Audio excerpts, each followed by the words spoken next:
और इसमें आज हम शुरू करेंगे मैन मेड सब्सटेंसेस से। इसमें सबसे पहले आते हैं फर्टिलाइजर्स। फर्टिलाइजर्स वो सब्सटेंसेस होते हैं जो सॉइल में ऐड करते हैं। क्यों ऐड करते हैं? क्योंकि जो सॉइल में एसेंशियल एलिमेंट्स की डेफिशिएंसी होती है, उस डेफिशिएंसी को फुलफिल करने के लिए हम जिन सब्सटेंसेस को सॉइल में ऐड करते हैं उन सब्सटेंसेस को बोलते हैं फर्टिलाइजर्स। कुछ फर्टिलाइजर्स नेचुरल होते हैं और कुछ होते हैं synthetic. Synthetic means chemical substances होते हैं। जो केमिकल फर्टिलाइजर्स होते हैं उनके लिए कुछ रिक्वायरमेंट्स होती है, जैसे कि वो वाटर में सॉल्युबल होने चाहिए, वाटर में प्रॉपर तरीके से वो सॉल्युबल होने चाहिए, वो स्टेबल होने चाहिए। स्टेबल क्यों होने चाहिए? सो दैट कि वो प्लांट में लॉन्गर टाइम तक अवेलेबल रहें, तो इसीलिए वो स्टेबल होने भी जरूरी है। थर्ड क्या है? इसमें कोई भी ऐसी चीज नहीं होनी चाहिए जो प्लांट के लिए इंजूरियस हो। कोई भी ऐसा केमिकल इसमें ऐड नहीं होना चाहिए जो प्लांट्स के लिए इंजूरियस हो। फिर आते हैं फॉस्फेटिक फर्टिलाइजर्स। जो फॉस्फेटिक फर्टिलाइजर्स होते हैं ये बेसिकली फास्फोरस के मिनरल्स होते हैं। फास्फोरस के मिनरल्स होते हैं। प्लांट में ये फास्फोरस का सोर्स, एज ए फास्फोरस के सोर्स वो काम नहीं करते। ये फास्फोरस के मिनरल्स होते हैं, जैसे कि फास्फोराइट हो गया, एपेटाइट हो गया, और ये वाटर में सॉल्युबल होते हैं।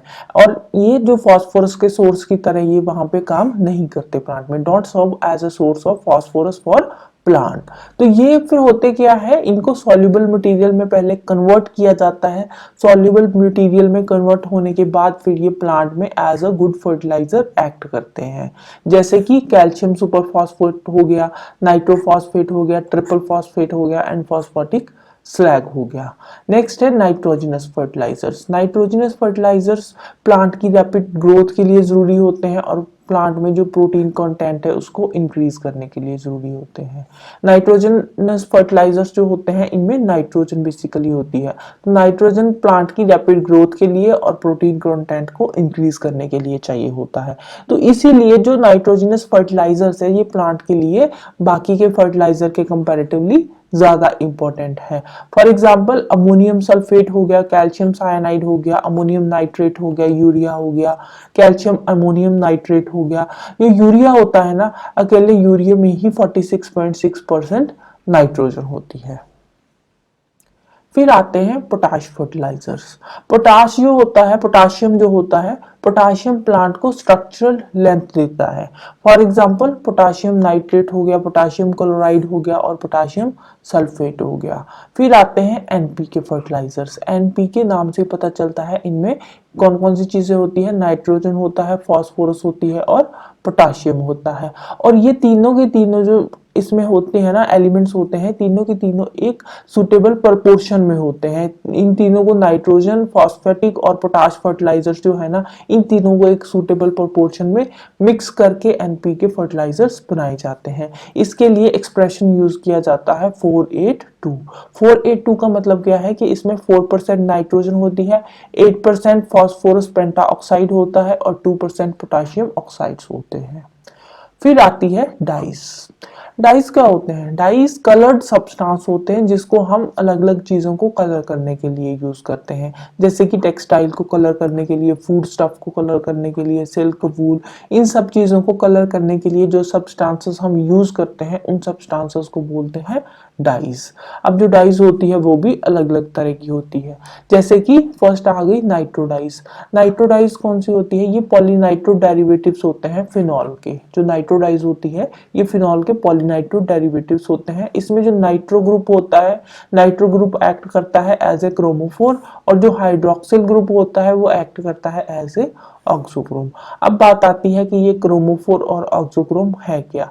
क्रोमोफोर क्या है? क्रोमोफोर बेसिकली मॉलिक्यूल का एक पार्ट होता है जिसको जब हम विजिबल लाइट में लेकर जाते हैं, मतलब क्रोमोफोर जब विजिबल लाइट में जाता है तो वो लाइट के कलर को रिफ्लेक्ट करता है, जो क्रोमोफोर होता है। और ऑक्सोक्रोम क्या करता है? ऑक्सोक्रोम एक ग्रुप ऑफ एटम्स होते हैं जो कि जिनमें कैपेबिलिटी होती है कि जो क्रोमोफोर का जो कलर वो शो करता है क्रोमोफोर की वजह से, तो उस कलर को ये ऑल्टर कर देते हैं। ऑक्सोक्रोम क्रोमोफोर के कलर को ऑल्टर कर देते हैं। और क्रोमोफोर क्या है? इसको जब विजिबल लाइट में हम लेकर जाते हैं या विजिबल लाइट के कांटेक्ट में आता है तो वो लाइट के कलर को रिफ्लेक्ट करता है। फिर आते हैं एजोडाइस। एजो डाइज क्या होते हैं, एजो डाइज में जो एजो ग्रुप होता है ना, एजो ग्रुप एक्ट करता है एज अ क्रोमोफोर, और इसमें जो बाकी के ग्रुप्स होते हैं लाइक अमाइनो हो गया, हाइड्रोक्सिल हो गया, तो ये जो होते हैं इनमें इसके साथ कुछ एजो ग्रुप्स भी होते हैं और ये सारे मिलके एक्ट करते हैं एज अ ऑक्सोक्रोम। फिर आता है ट्राइफिनाइल मीथेन डाइज। जो ट्राइफिनाइल मीथेन डाइज होती है इसमें पैराक्विनाइड मॉइटी होती है और पैराक्विनाइड एक्ट करता है एज अ क्रोमोफोर, और जो बाकी के हाइड्रोक्सिल ग्रुप अमाइनो ग्रुप है वो एक्ट करते हैं एज अ ऑक्सोक्रोम। अब ये वाली जो डाइज होती है ना ट्राइफिनाइल मीथेन डाइज, ये लाइट और वॉशिंग के लिए ज्यादा रेजिस्टेंस नहीं होती, मतलब कि अगर ये लाइट के कांटेक्ट में आती है या वॉशिंग हम इसको धोते हैं तो ये जल्दी फेड हो जाता है, तो लाइट और वॉशिंग के साथ इसकी इतनी ज्यादा रेजिस्टेंस नहीं होती, इसीलिए इसको हम मेनली यूज करते हैं पेपर कलर करने के लिए और टाइपराइटर रिबन कलर करने के लिए। फिर नेक्स्ट आती है मॉर्डन डाइज। मॉर्डन डाइज जो होती है ये फाइबर के साथ फिक्स्ड होती है with the help of mordant. Mordant की हेल्प से ये फाइबर के साथ फिक्स्ड होती है, इसीलिए इसको बोलते हैं हम मॉर्डेंट डाइज। जो एसिडिक डाइज होती है उसमें होता है basic mordant. Basic mordant like iron, aluminium, chromium के जो हाइड्रोक्साइड्स होते हैं वो उसमें ऐड होते हैं, यूज होते हैं, और जो बेसिक डाइज होती है बेसिक डाइज में एसिडिक मॉर्डेंट यूज होते हैं लाइक टैनिक एसिड हो गया। यहाँ पे जो फैब्रिक है, फैब्रिक को सबसे पहले हम मॉर्डेंट के सोल्यूशन में डिप करके रखते हैं और उसके बाद फिर इसको डाई वाले सोल्यूशन में डालते हैं। पहले तो जो मॉर्डेंट का सोल्यूशन है उसको उसमें डिप करते हैं फैब्रिक को, बाद में उसको डाई वाले सोल्यूशन में डालते हैं, और उसके बाद जो फैब्रिक में कलर प्रोड्यूस होता है वो कलर डिपेंड करता है कि हमने कौन सा मॉर्डेंट यूज किया है। मॉर्डेंट के नेचर पे डिपेंड करता है उसका जो कलर आता है उसकी फाइबर को, फैब्रिक को, राइट। फिर नेक्स्ट आती है वेट डाइज। वेट डाइज क्या होती है, जो वेट डाइज होती है ना ये वाटर इनसॉल्युबल डाइज होती है, ठीक है। पहले हमने पढ़ा था वाटर सॉल्युबल डाइज थी ना, बट जो वेट डाइज होती है ना ये वाटर इनसॉल्युबल डाइज होती है, तो इसीलिए फिर ये वाली जो डाइज होती है ये फाइबर के साथ रिड्यूस्ड फॉर्म में आ जाती है। जैसे ये फाइबर के साथ इसको यूज करते हैं तो ये रिड्यूस्ड फॉर्म में आ जाती है, मतलब फाइबर के साथ ये सॉल्युबल हो जाती है। वाटर में इनसॉल्युबल है बट फाइबर में ये सॉल्युबल है, इसको कलरलेस भी बोलते हैं।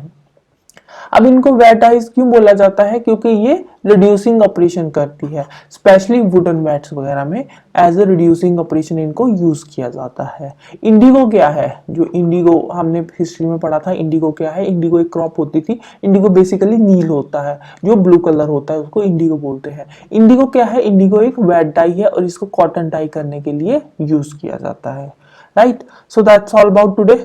तो जाने से पहले वीडियो को लाइक कर देना, शेयर कर देना और चैनल को सब्सक्राइब कर लेना। Thank you, bye bye and have a nice day.